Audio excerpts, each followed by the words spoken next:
Welcome to Ability Awakens, a podcast about provocative insights in the arts of therapy, behavior, and spirituality as meaning making with Dr. Joseph Bowers and Dr. Duane Kennedy.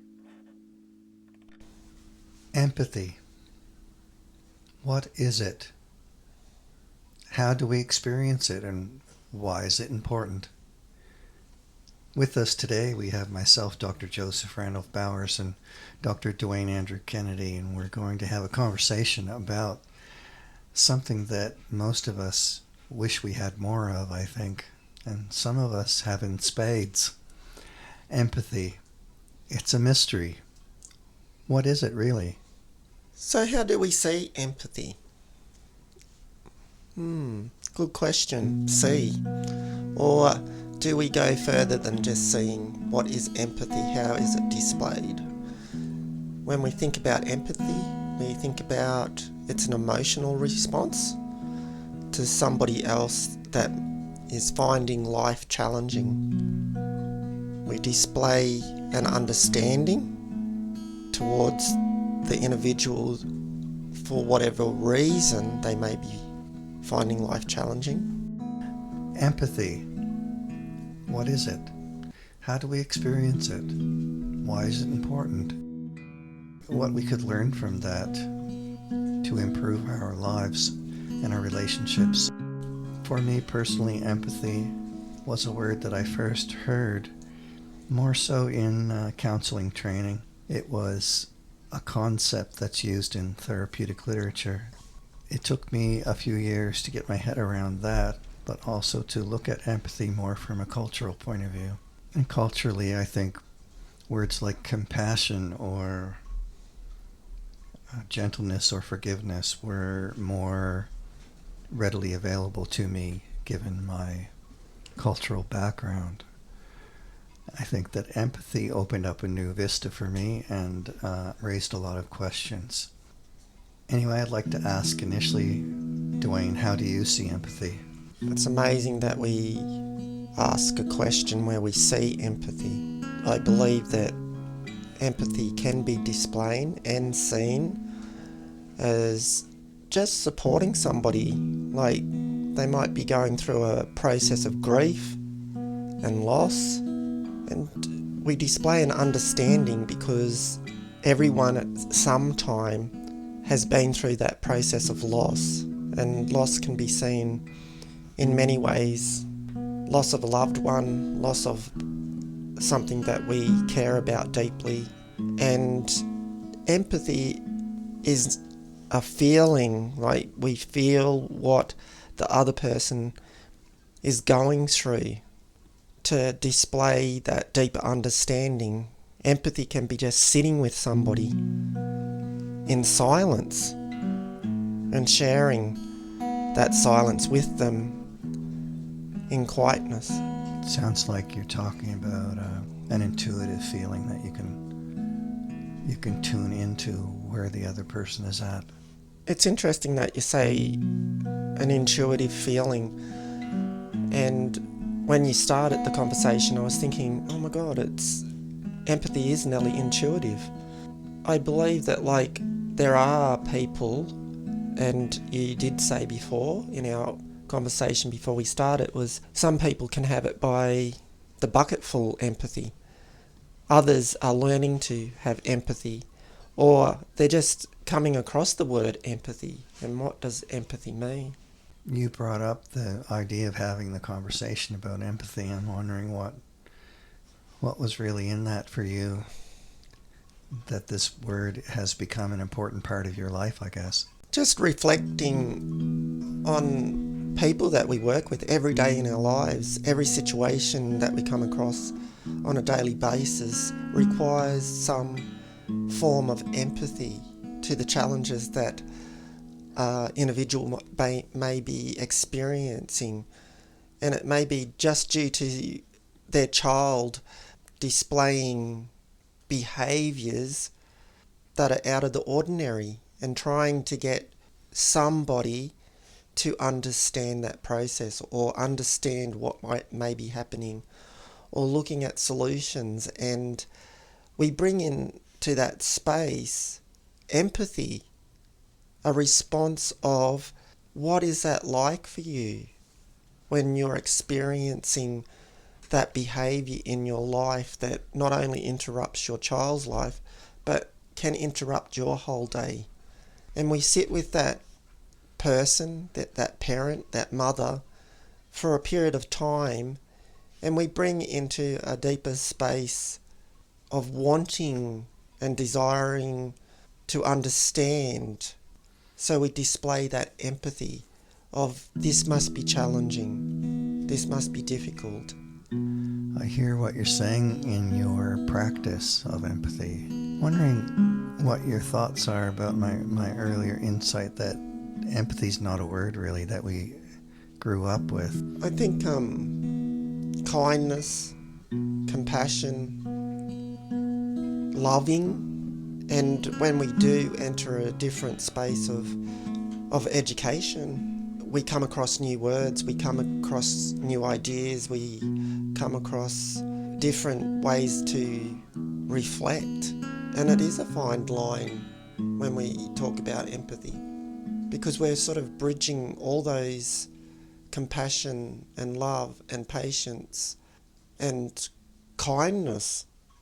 We're bringing those into a particular focus where we're utilising those skills but within the experience of empathy. So empathy is like a basket in which all of these human experiences of interrelationship kind of becomes focused on a particular kind of presence or a capacity to be with another person and perhaps even be with yourself. I think that's really powerful, just to be with ourselves and just to step back from life and experience that in a different way. We have to have enough empathy in our own life to think that we may feel tired from something, we may feel exhaustion, and we have to have enough empathy for ourselves to step back and do something different, to regenerate, to recharge, however that you may see that. We have empathy for ourselves. So it's about being kind to ourselves in empathy and using that basket. Talking about regeneration and renewal of the person and how we feel empathy for ourselves, so we're kind to ourselves, makes me aware of so many experiences of watching other people that I've been relating with or working with, and how over the course of an hour or a couple of hours their spirit, their energy is renewed, and their depression is lessened, their anxiety has lessened, their existential anguish in some respects is diminishing through the course of the conversation. And at the end of the conversation, they may even have a sense of peacefulness or resolution or lightheartedness that didn't exist before they had that exchange. What you're describing today is that all of those different skills are actually part of the basket of empathy, like a basket of flowers maybe, that we can give to another person when they most need it to lighten their load and help them through the day. I like how you've stitched empathy together. When we really look at that, and when we sit with people that we, on a daily basis for us, it's a very interesting process because we're reaching out. We're putting our energy path out there too, and that's that empathy. When we've spoken to somebody and they come to the end of that conversation or that brief moment, they've become relaxed. They've found a solution to how to approach life in a different way.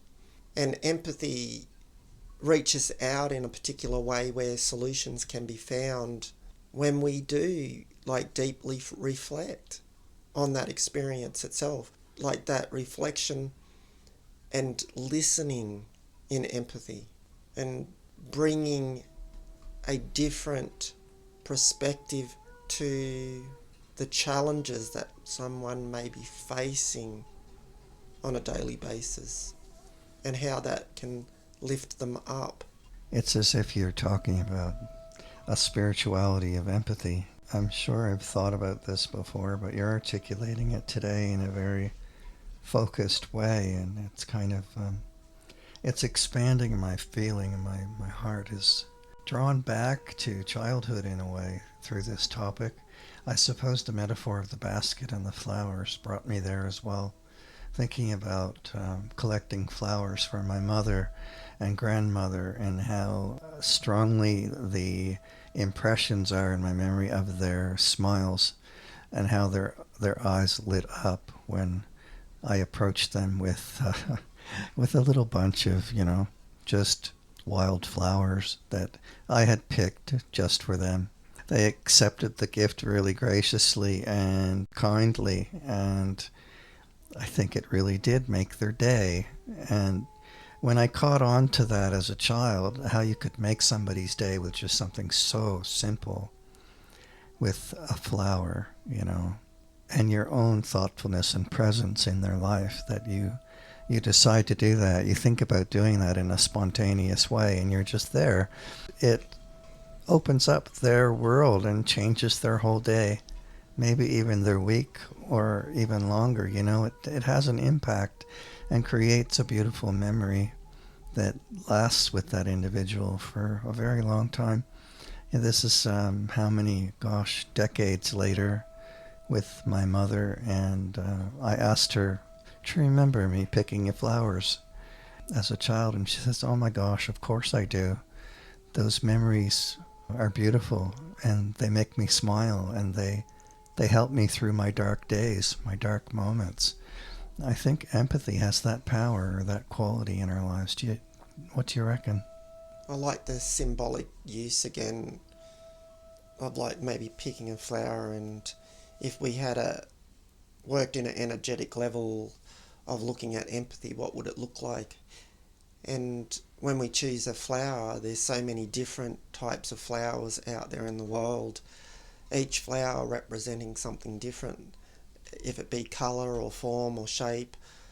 And when we choose that particular flower that somebody loves so much, it might be a gerbera or a rose, and we use that as an expression of an extension of our feeling of empathy, our expression of empathy, it goes to a deeper level of expanding empathy.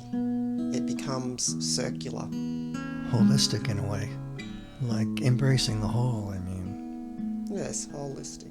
I'm wondering, the word empathy itself, some of the etymology of that word relates to the first syllable, the M of empathy, and the pathy of empathy. The second part there, the pathos, to share feeling and to share suffering in some sense. Pathos can mean deep feeling, and it can mean suffering and anguish. It can mean darkness, or it can mean simply a really profound emotion or feeling. And the M connotes how that feeling exists within us.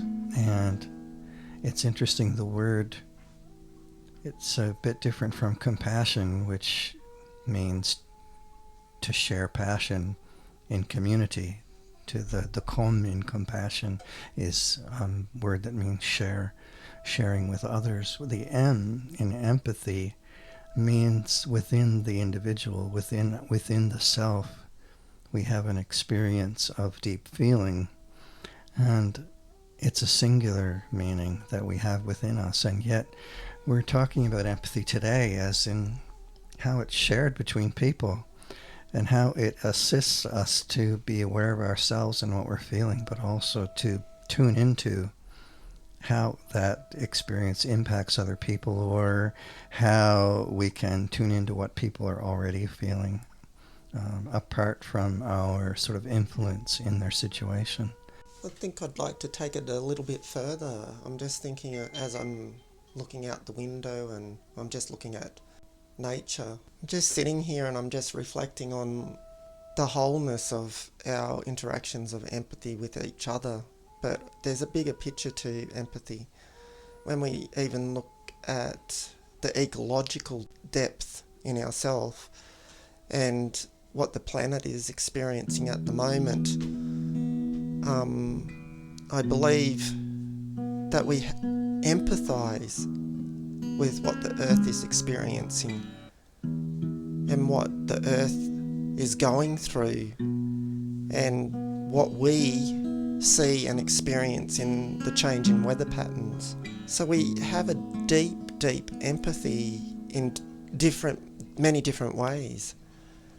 So that's from an ecological perspective. And that makes sense for a lot of people. I mean, just think about how people react to a full moon and how much it changes people's sense of emotions.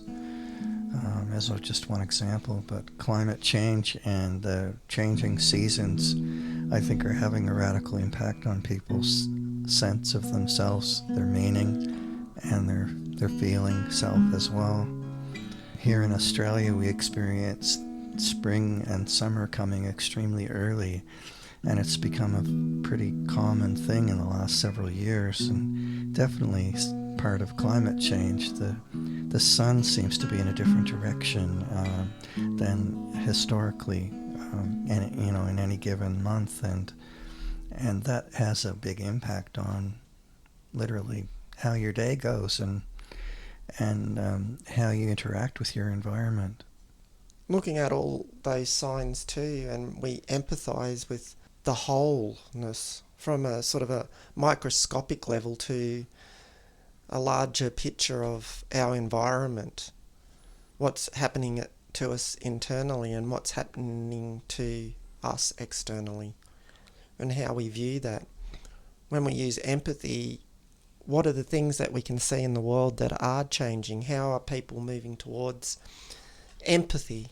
And just in recent weeks, I've been really interested in just doing research on how people are becoming involved in environmental impacts, like the desert impact on the planet, and how that affects us and how it affects everybody.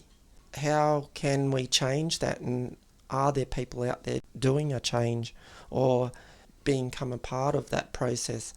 And I found over the last 100 years, which I find incredibly amazing, that China has been reclaiming their desert.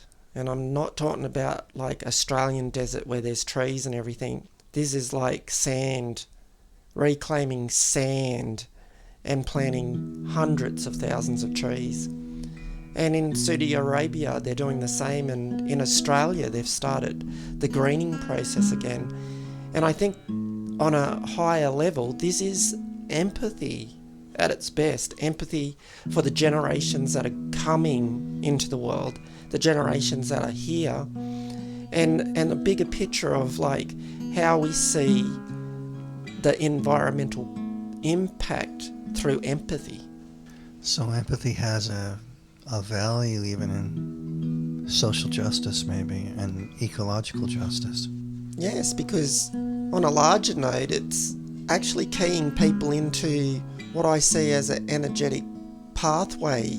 We either literally open our eyes and smell the daisies, the use of the metaphor of the flower again, within empathy, or we choose to close our eyes and we want to bury our head in the sand, literally, and see the deserts expand across the world. So when we utilise that expansiveness of the flower and we want to see more of that in nature, and so people are turning towards their empathy, their respect. And I think respect, really, when I say that, is a part of empathy too. That's that unconditional positive regard that we have for each other in those sacred spaces, that we're having unconditional positive regard for our planet. And people are waking up. She loves me. She loves me not. She loves me. She loves me not. She loves me. She loves me not. The daisy, perennial daisy. Empathy. You're entering into a sense of empathy as a social and ecological phenomenon, really, that has a deep ethical value in our lives and that is impacting all of us now so much with climate change. I know that personally because of having invested so much energy in planting trees all around my little property here in town and turning it into a little forest. But then during the last major drought that we've had here in Australia, I lost most of those trees, and they had to be cut down for fire safety reasons. And I will never forget the devastating feeling that I had watching those trees being felled after living with them for several years and enjoying their beauty and their shade and the sound of the wind through their leaves and seeing the bugs and creatures, all of the wildlife that they brought into this place, so much life. It was devastating watching them die and not really being able to do anything about it. That, I guess, is another level of empathy, that empathy leads us to suffer with, to have compassion, to do something, to try to deal with the challenges that are happening around us and in the world.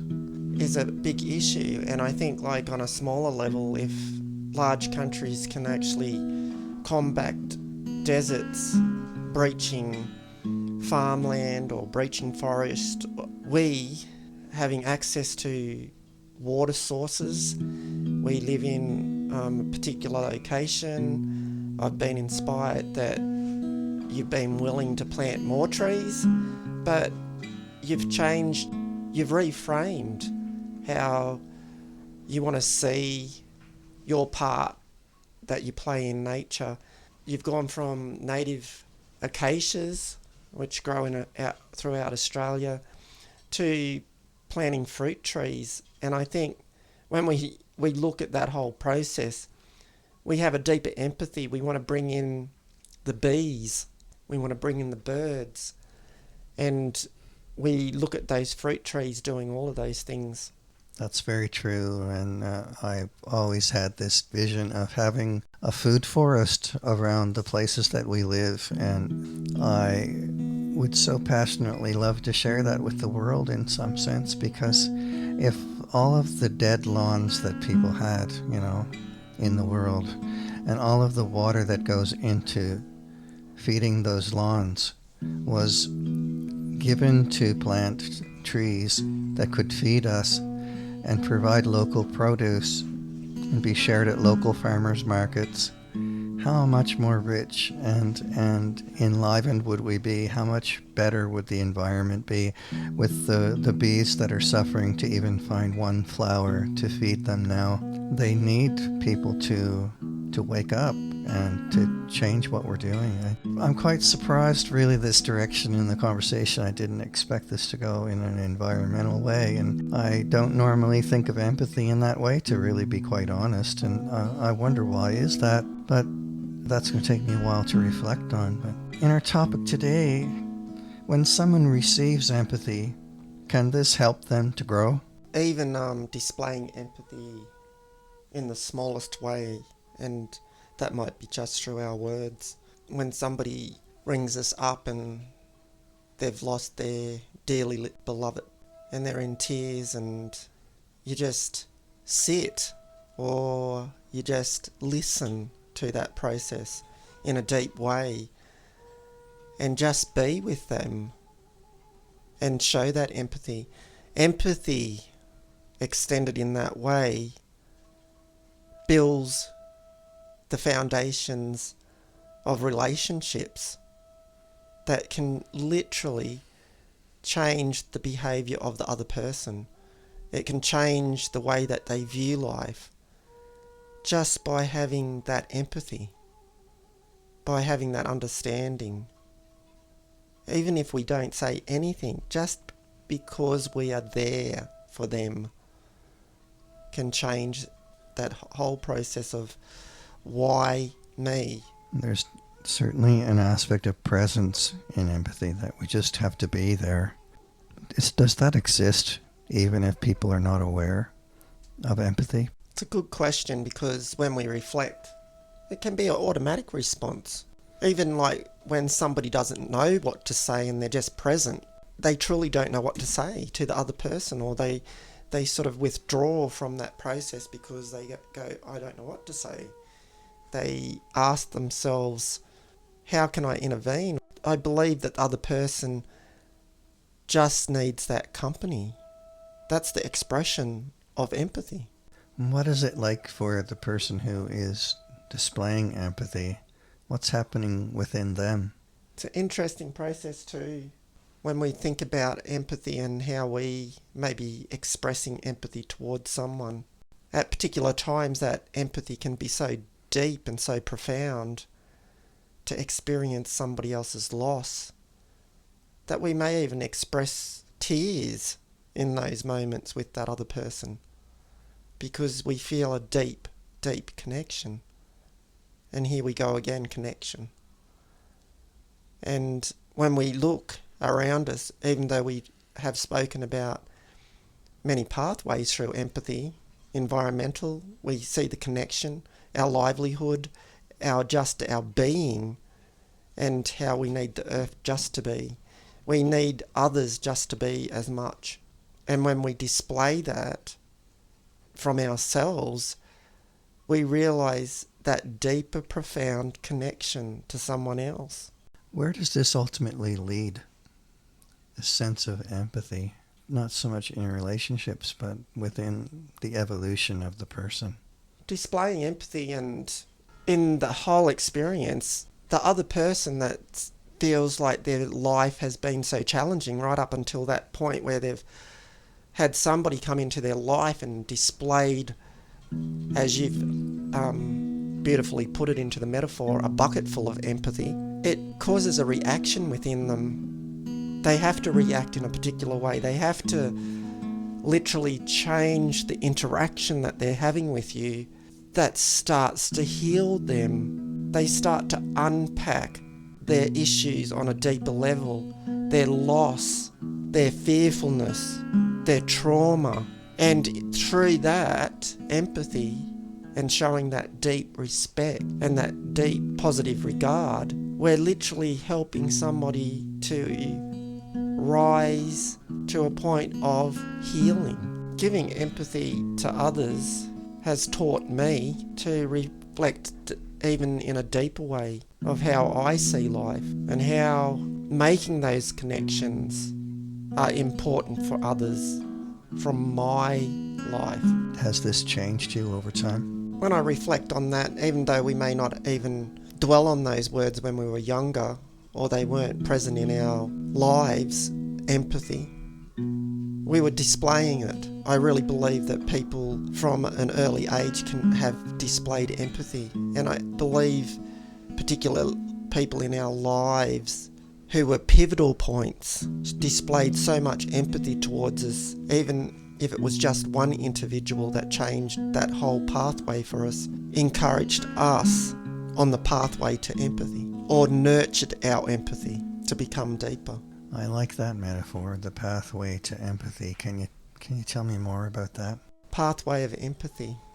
Just watching somebody on the pathway to empathy, like working with somebody that comes into your space several years ago who displays so much anger and frustration and behaviours that are not understandable at the time. You watch them slowly grow because you're sitting with them, displaying empathy, listening to them, displaying empathy, understanding them and reflecting with them, showing empathy. And all of a sudden, they're reflecting back to you of their day, saying, this is what I've done today. I helped this person out in this way. The anger diminished and the path of empathy shone through for them just as much as you.